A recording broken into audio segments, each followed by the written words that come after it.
ओम नमः शिवाय। स्वागत है आपका सनातन कथा वाणी में, जहां हम सुनेंगे सनातन धर्म की दिव्य कथाएं, पुराणों के रहस्य और भगवान शिव की अनंत महिमा। आज हम लेकर आए हैं महाशिव पुराण के रुद्र संहिता सृष्टि खंड का अंतिम भाग। पिछले भागों में हमने भगवान शिव के दिव्य प्राकट्य, ब्रह्मा और विष्णु को प्राप्त उनके दिव्य दर्शन तथा शिव पूजन की विधि और उसके फल का श्रवण किया। आज की इस पावन कथा में हम सृष्टि के दिव्य वर्णन, भगवान शिव के कैलाश पर्वत पर गमन और सृष्टि खंड के मंगलमय उपसंहार का श्रवण करेंगे। तो आइए श्रद्धा, भक्ति और एकाग्र मन के साथ भगवान शिव का स्मरण करें और इस पावन कथा के अंतिम अध्याय का शुभारंभ करें। हर हर महादेव। तदनंतर नारद जी के पूछने पर ब्रह्मा जी बोले, मुने, हमें पूर्वोक्त आदेश देकर जब महादेव जी अंतर्धान हो गए, तब मैं उनकी आज्ञा का पालन करने के लिए ध्यान मग्न हो कर्तव्य का विचार करने लगा। उस समय भगवान शंकर को नमस्कार करके श्री हरि से ज्ञान पाकर परमानंद को प्राप्त हो मैंने सृष्टि करने का ही निश्चय किया। तात भगवान विष्णु भी वहां सदाशिव को प्रणाम करके मुझे आवश्यक उपदेश दे तत्काल अदृश्य हो गए। वे ब्रह्मांड से बाहर जाकर भगवान शिव की कृपा प्राप्त करके बैकुंठ धाम में जा पहुँचे और सदा वहीं रहने लगे। मैंने सृष्टि की इच्छा से भगवान शिव और विष्णु का स्मरण करके पहले के रचे हुए जल में अपनी अंजलि डालकर जल को ऊपर की ओर उछाला। इससे वहां एक अंड प्रकट हुआ, जो 24 तत्वों का समूह कहा जाता है। विप्रवर, वह विराट आकार वाला अंड जड़ रूप ही था। उसमें चेतनता न देखकर मुझे बड़ा संशय हुआ और मैं अत्यंत कठोर तप करने लगा। 12 वर्षों तक भगवान विष्णु के चिंतन में लगा रहा। तात वह समय पूर्ण होने पर भगवान श्री हरि स्वयं प्रकट हुए और बड़े प्रेम से मेरे अंगों का स्पर्श करते हुए मुझसे प्रसन्नता पूर्वक बोले, ब्राह्मण, तुम वर मांगो, मैं प्रसन्न हूँ। मुझे तुम्हारे लिए कुछ भी अदेय नहीं है। भगवान शिव की कृपा से मैं सब कुछ देने में समर्थ हूँ। ब्रह्मा बोले, अर्थात मैंने कहा, महाभाग, आपने जो मुझ पर कृपा की है वह सर्वथा उचित ही है, क्योंकि भगवान शंकर ने मुझे आपके हाथों में सौंप दिया है। विष्णु, आपको नमस्कार है। आज मैं आपसे जो कुछ मांगता हूँ उसे दीजिए। प्रभु, यह विराट रूप 24 तत्वों से बना हुआ अंड किसी तरह चेतन नहीं हो रहा है, जड़ी भूत दिखाई देता है। हरे, इस समय भगवान शिव की कृपा से आप यहाँ प्रकट हुए हैं, अतः शंकर की सृष्टि शक्ति या विभूति से प्राप्त हुए इस अंड में चेतनता लाइए। मेरे ऐसा कहने पर शिव की आज्ञा में तत्पर रहने वाले महाविष्णु ने अनंत रूप का आश्रय ले उस अंड में प्रवेश किया। उस समय उन परम पुरुष के सहस्त्रों मस्तक, सहस्त्रों नेत्र और सहस्त्रों पैर थे। उन्होंने भूमि को सब ओर से घेर कर उस अंड को व्याप्त कर लिया। मेरे द्वारा भली भांति स्तुति की जाने पर जब श्री विष्णु ने उस अंड में प्रवेश किया, तब वह 24 तत्वों का विकार रूप अंड सचेतन हो गया। पाताल से लेकर सत्यलोक तक की अवधि वाले उस अंड के रूप में वहां साक्षात श्री हरि ही विराजने लगे। उस विराट अंड में व्यापक होने से ही वे प्रभु वैराज पुरुष कहलाए।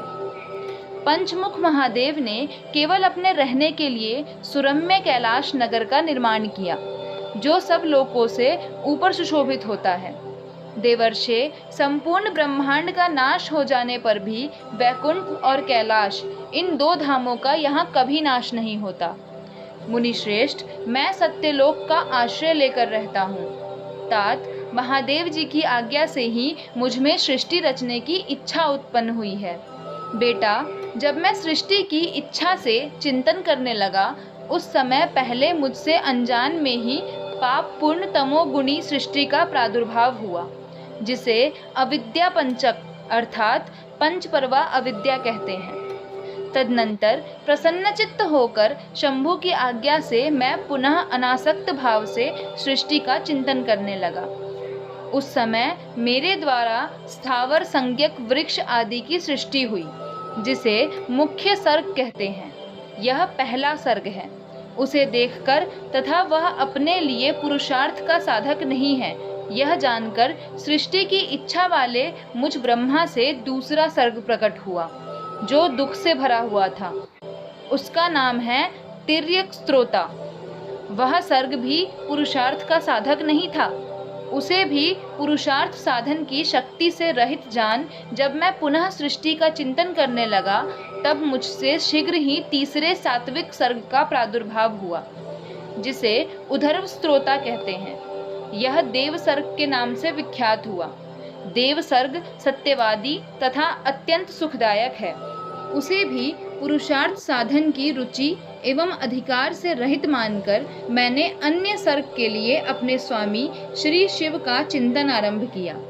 तब भगवान शंकर की आज्ञा से एक रजोगुणी सृष्टि का प्रादुर्भाव हुआ, जिसे अर्वाक स्त्रोता कहा गया है।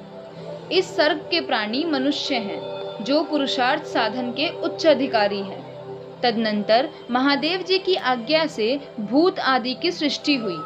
इस प्रकार मैंने 5 तरह की वैकृत सृष्टि का वर्णन किया है।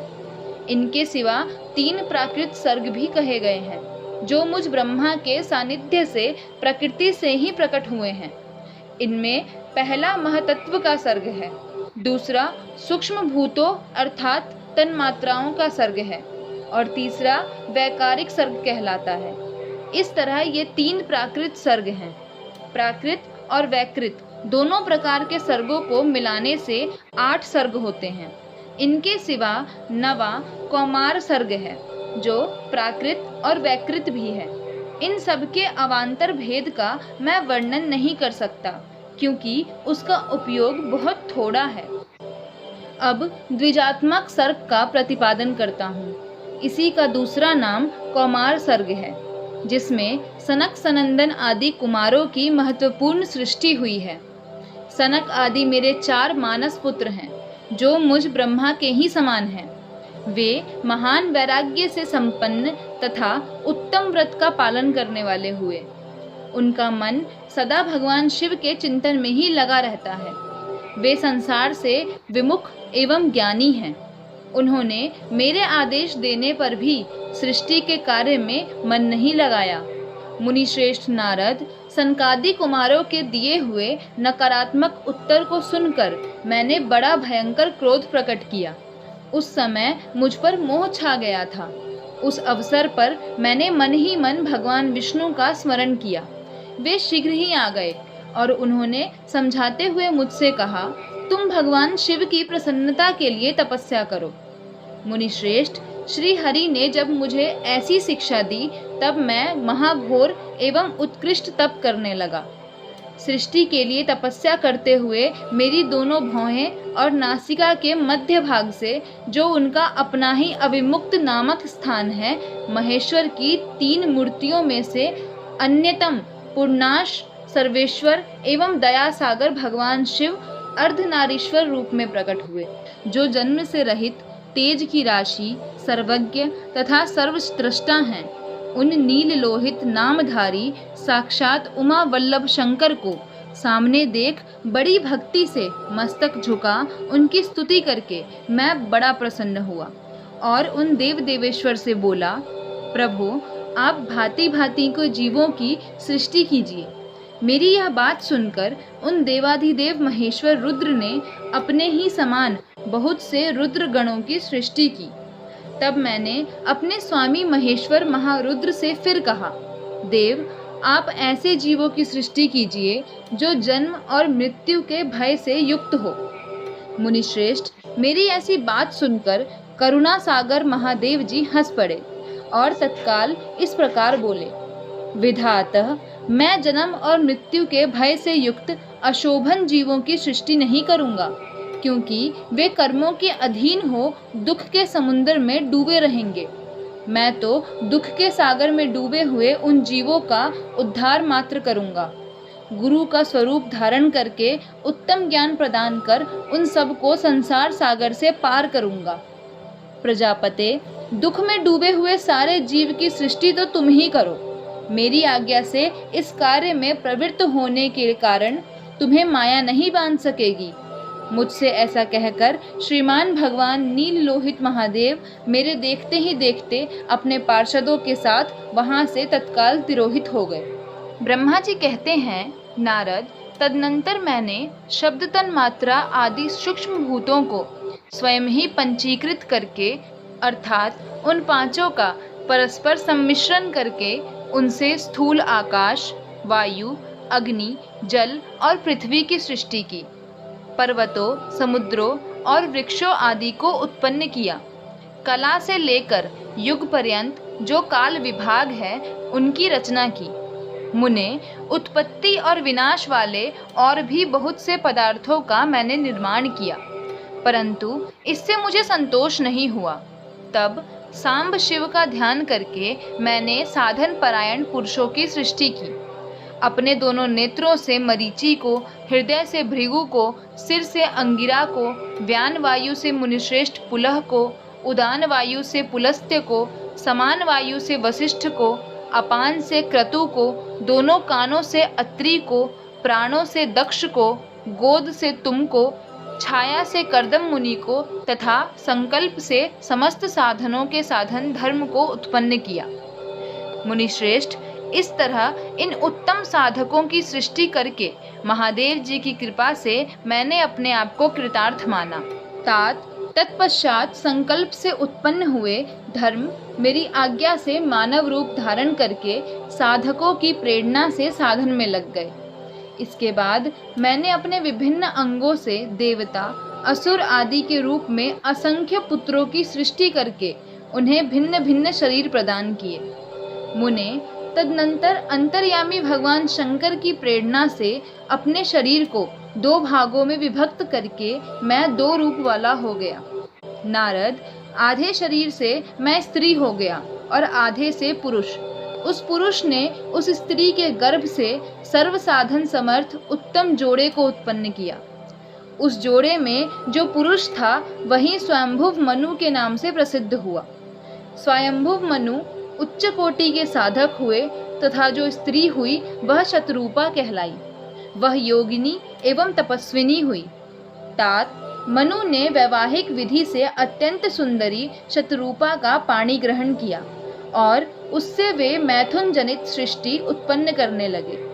उन्होंने शतरूपा से प्रियव्रत और उत्तानपाद नामक 2 पुत्र और 3 कन्याएं उत्पन्न की।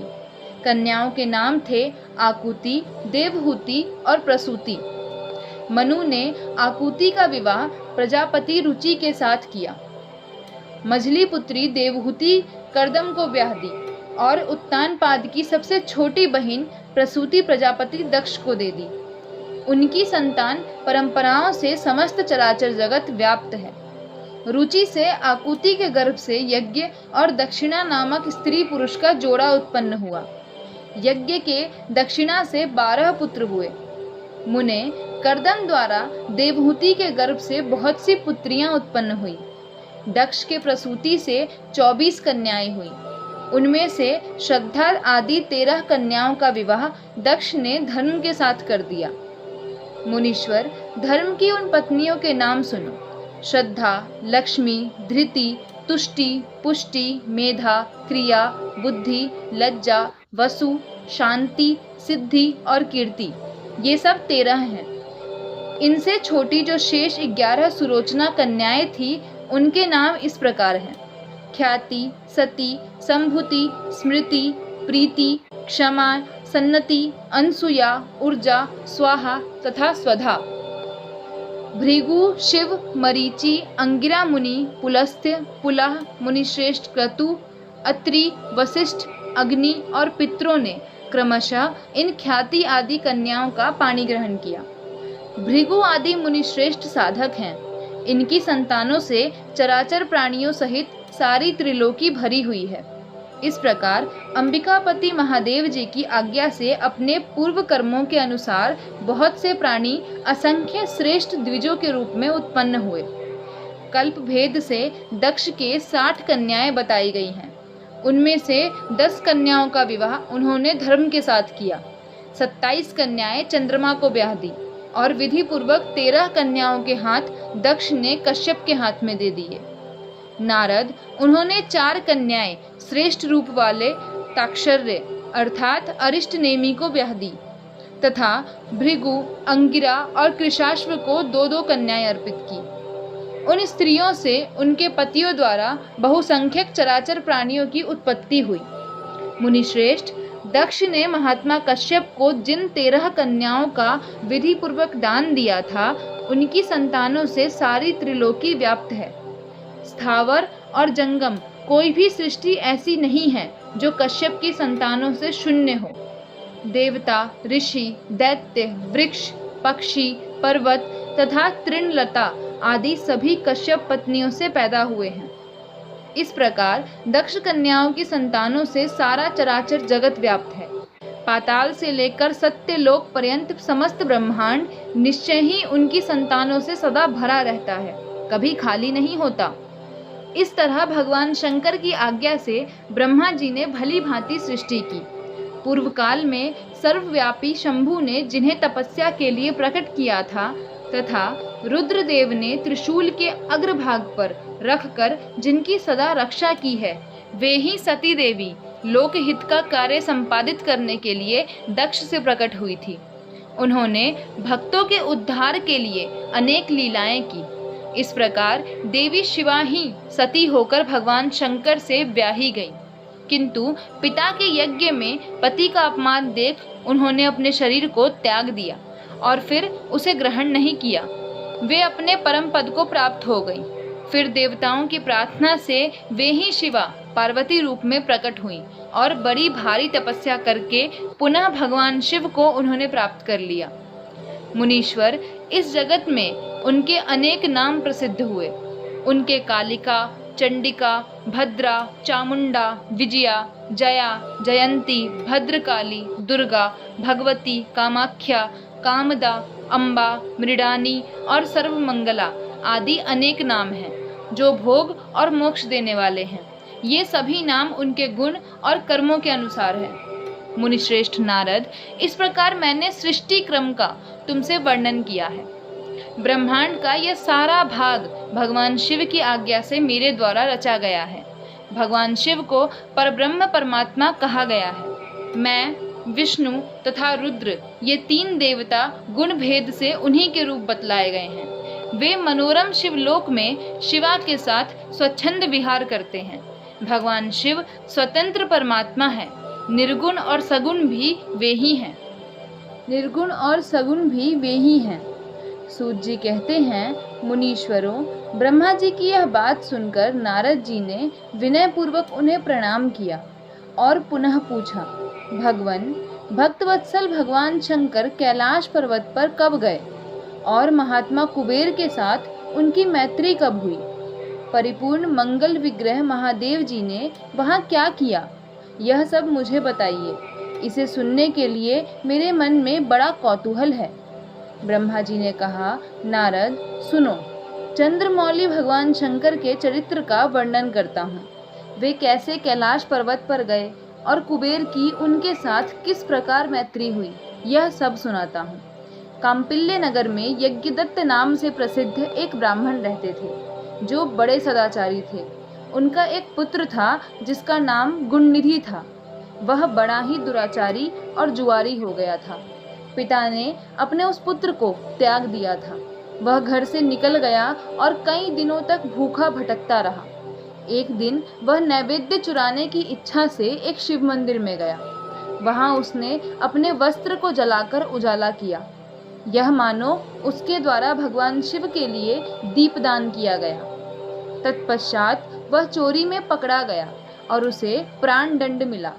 अपने कुकर्मों के कारण वह यमदूतों द्वारा बांधा गया।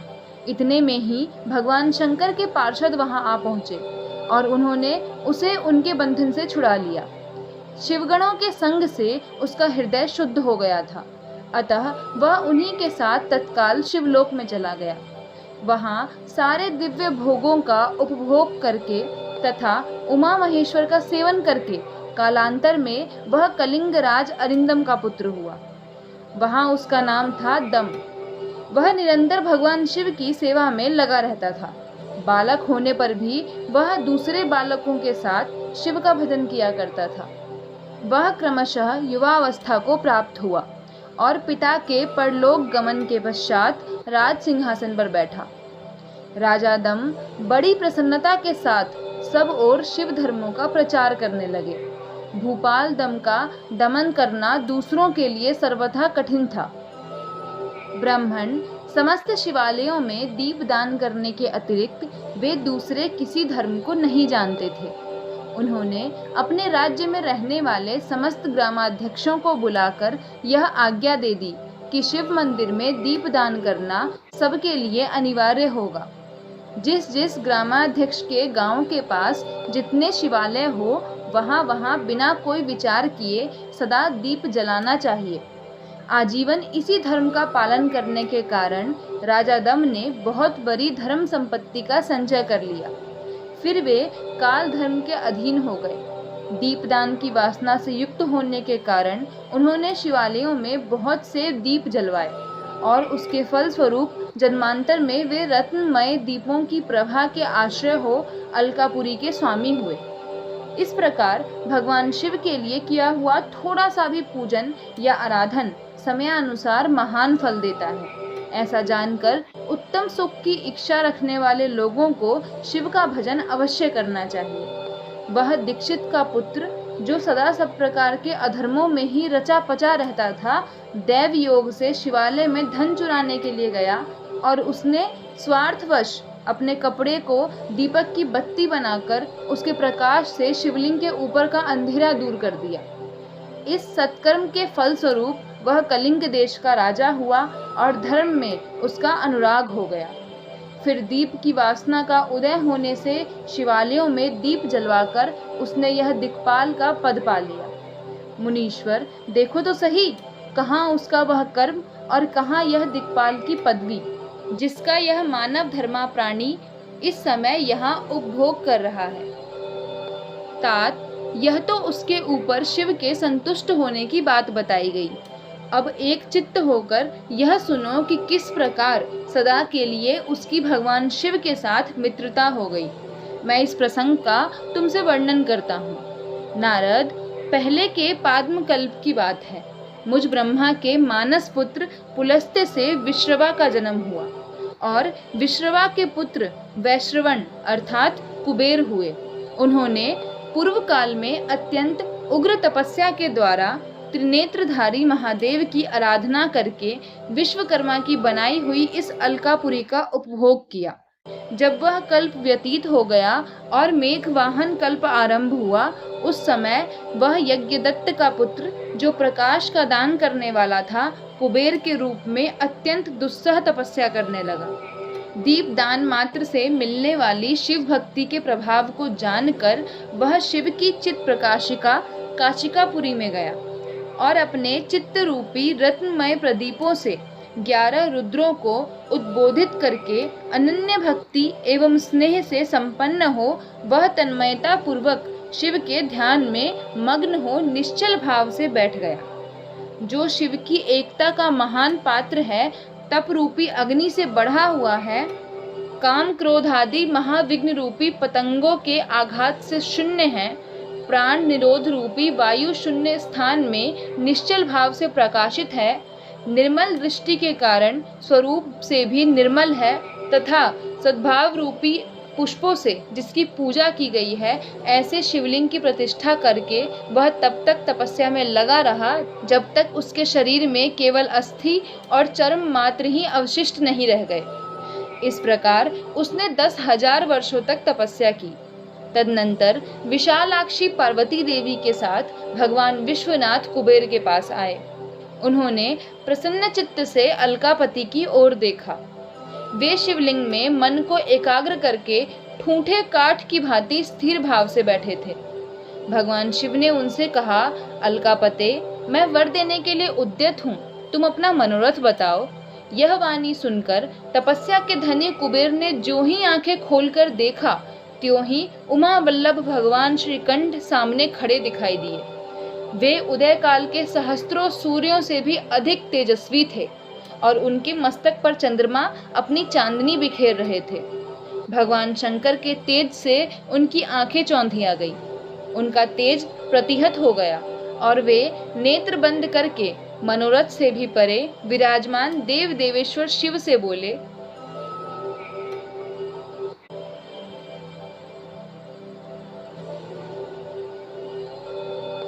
आपका प्रत्यक्ष दर्शन हो यही मेरे लिए सबसे बड़ा वर है।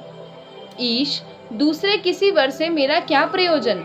चंद्रशेखर, आपको नमस्कार है। कुबेर की यह बात सुनकर देवाधिदेव उमापति ने अपनी हथेली से उनका स्पर्श करके उन्हें देखने की शक्ति प्रदान की। दृष्टि शक्ति मिल जाने पर यज्ञदत्त के उस पुत्र ने आंखें फाड़ फाड़ कर पहले उमा की ओर ही देखना आरंभ किया। वह मन ही मन सोचने लगा, भगवान शंकर के समीप यह सर्वांग सुंदरी कौन है?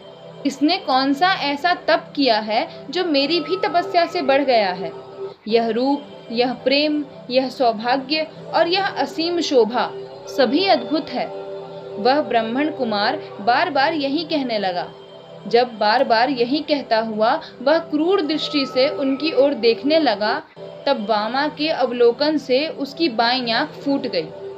तदनंतर देवी पार्वती ने महादेव जी से कहा, प्रभु, यह दुष्ट तपस्वी बार बार मेरी ओर देखकर क्या बक रहा है?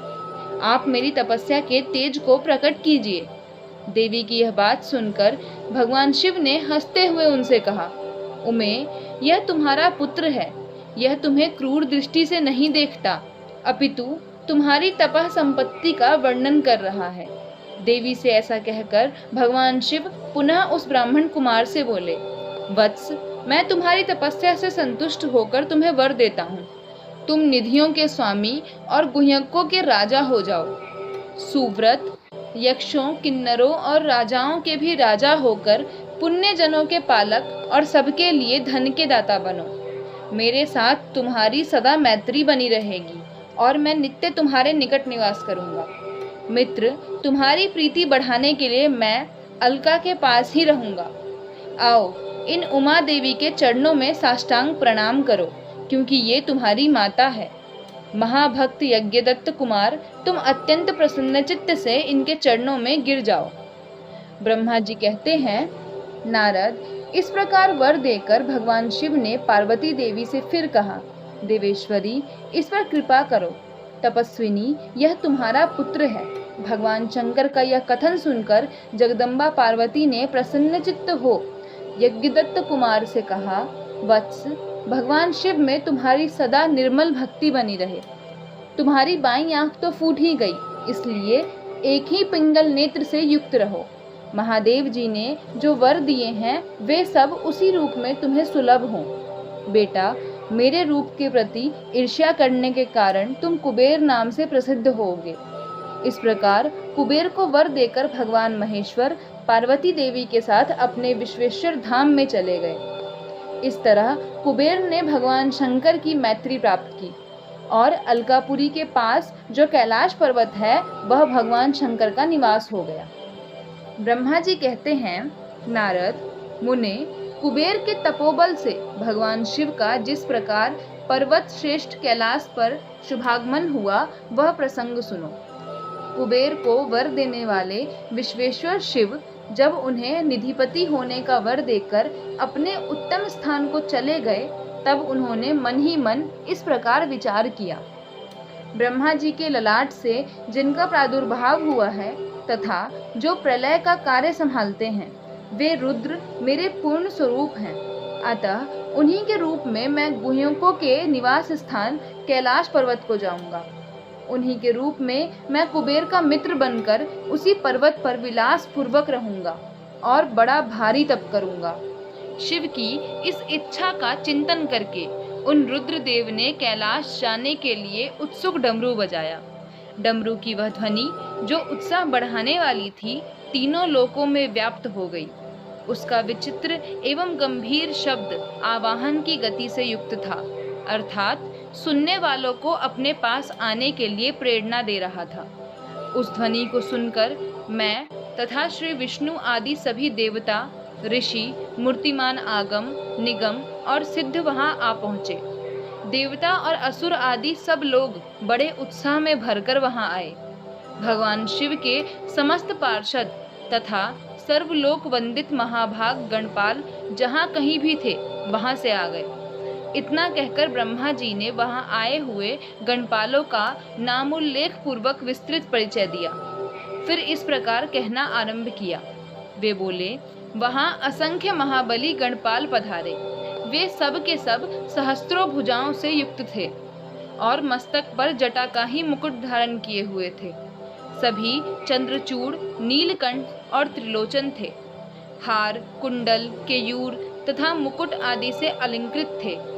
वे मेरे श्री विष्णु के तथा इंद्र के समान तेजस्वी जान पड़ते थे। अणिमा आदि 8 सिद्धियों से घिरे थे तथा करोड़ों सूर्यों के समान उद्भासित हो रहे थे। उस समय भगवान शिव ने विश्वकर्मा को उस पर्वत पर निवास स्थान बनाने की आज्ञा दी। अनेक भक्तों के साथ अपने और दूसरों के रहने के लिए यथा योग्य आवास तैयार करने का आदेश दिया। मुने, तब विश्वकर्मा ने भगवान शिव की आज्ञा के अनुसार उस पर्वत पर जाकर शीघ्र ही नाना प्रकार के गृहों की रचना की। फिर श्री हरि की प्रार्थना से कुबेर पर अनुग्रह करके भगवान शिव सानंद कैलाश पर्वत पर गए। उत्तम मुहूर्त में अपने स्थान में प्रवेश करके भक्त वत्सल परमेश्वर शिव ने सबको प्रेम दान दे सनाथ किया। इसके बाद आनंद से भरे हुए श्री विष्णु आदि समस्त देवताओं, मुनियों और सिद्धों ने शिव का प्रसन्नता पूर्वक अभिषेक किया। हाथों में नाना प्रकार की भेंटें लेकर सबने क्रमशः उनका पूजन किया और बड़े उत्सव के साथ उनकी आरती उतारी। मुने, उस समय आकाश से फूलों की वर्षा हुई जो मंगल सूचक थी। सब ओर जय जयकार और नमस्कार के शब्द गूंजने लगे। महान उत्साह फैला हुआ था जो सबके सुख को बढ़ा रहा था। उस समय सिंहासन पर बैठकर श्री विष्णु आदि सभी देवताओं द्वारा की हुई यथोचित सेवा को बारंबार ग्रहण करते हुए भगवान शिव बड़ी शोभा पा रहे थे। देवता आदि सब लोगों ने सार्थक एवं प्रिय वचनों द्वारा लोक कल्याणकारी भगवान शंकर का पृथक पृथक स्तवन किया। सर्वेश्वर प्रभु ने प्रसन्नचित्त से यह स्तवन सुनकर उन सब को प्रसन्नता पूर्वक मनोवांछित वर एवं अभिष्ट वस्तुएं प्रदान की। मुने, तदनंतर श्री विष्णु के साथ मैं तथा अन्य सब देवता और मुनि मनोवांछित वस्तु पाकर आनंदित हो भगवान शिव की आज्ञा से अपने अपने धाम को चले गए। कुबेर भी शिव की आज्ञा से प्रसन्नता पूर्वक अपने स्थान को गए। फिर वे भगवान शंभु, जो सर्वथा स्वतंत्र हैं, योग परायण एवं ध्यान तत्पर हो पर्वत प्रवर कैलाश पर रहने लगे। कुछ काल बिना पत्नी के ही बिताकर परमेश्वर शिव ने दक्ष कन्या सती को पत्नी रूप में प्राप्त किया। देवर्षे फिर वे महेश्वर दक्ष कुमारी सती के साथ विहार करने लगे और लोकाचार परायण हो सुख का अनुभव करने लगे। मुनीश्वर, इस प्रकार मैंने तुमसे यह रुद्र के अवतार का वर्णन किया है। साथ ही उनके कैलाश पर आगमन और कुबेर के साथ मैत्री का भी प्रसंग सुनाया है। कैलाश के अंतर्गत होने वाली उनकी ज्ञानवर्धिनी लीला का भी वर्णन किया, जो इहलोक और परलोक में सदा संपूर्ण मनोवांछित फलों को देने वाली है। जो एकाग्रचित्त हो इस कथा को सुनता या पढ़ता है, वह इस लोक में भोग पाकर परलोक में मोक्ष लाभ करता है। तो इसी के साथ महाशिव पुराण की रुद्र संहिता सृष्टि खंड की पावन कथा यही पूर्ण होती है। इस दिव्य यात्रा में हमने भगवान शिव के लिंग के प्राकट्य, ब्रह्मा और विष्णु को प्राप्त उनके दिव्य दर्शन, शिव पूजन की विधि और उसके फल, सृष्टि के वर्णन तथा भगवान शिव के कैलाश पर्वत पर गमन जैसे अनेक पवित्र प्रसंगों का श्रवण किया। यदि आपको यह कथा पसंद आई हो तो वीडियो को लाइक करें, अपने परिवार और मित्रों के साथ शेयर करें और सनातन कथा वाणी को सब्सक्राइब अवश्य करें। अगली श्रृंखला में हम महाशिव पुराण की रुद्र संहिता के सती खंड का शुभारंभ करेंगे। इस पावन खंड में हम माता सती के दिव्य जीवन और उनसे जुड़े प्रेरणादायक प्रसंगों का श्रवण करेंगे और सती खंड के प्रथम भाग में हम जानेंगे त्रिदेवों की उत्पत्ति, कामदेव का विवाह तथा दक्ष प्रजापति की तपस्या का अद्भुत वर्णन। तो इस दिव्य कथा की अगली यात्रा में हमारे साथ अवश्य जुड़े रहिए। हर हर महादेव।